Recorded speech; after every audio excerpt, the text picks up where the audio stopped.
Okay, hello, I'm Michelle Donovan. I'm the CEO of Unkya Local Aboriginal Land Council.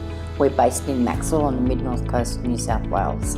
When we started the cultural tourism venture, one of the things we did do, we did a lot of market testing. So what that means is that we had to firstly go out and get people to come and do our tours to see if it was viable.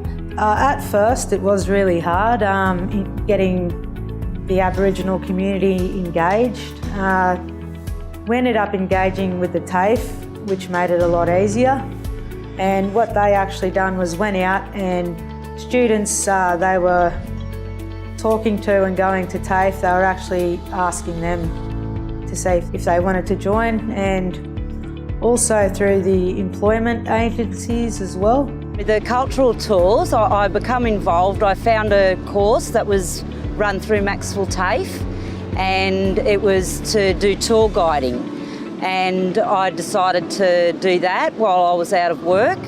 I was also doing a Gumbaynggirr language at the TAFE, so I thought it was a good fit to have language and cultural tours. I actually live here in Scott's Heads, so it was perfect for me to find a job on my home country and where I live. In relation to economic development, we see it as a stepping stone. When we did feasibility studies, we actually did it for 3 major projects, and that was the eco tours, looking at a centre to be developed for cultural education, Gumbaynggirr cultural education, and then also we looked at a native plant nursery. Now the feasibility studies came back that said that all those 3 businesses are viable, and that will also then provide other jobs for local Aboriginal people, but it'll also contribute to the wider community economic development. It's a hard slog. It doesn't happen overnight. You have to be patient. You've got to stick at it and be prepared to put in the long hours to do this. Develop the tour around, what makes you proud of where you come from. Showcase, your beautiful culture, where you come from.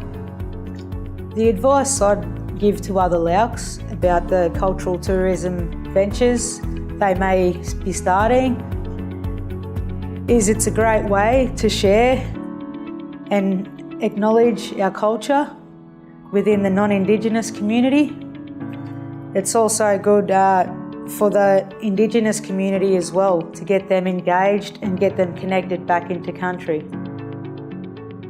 What I believe is I've been called here by my ancestors to do this job, and I need to fulfil what they need me to do, and my role is to share our culture and to share our dreaming with the world.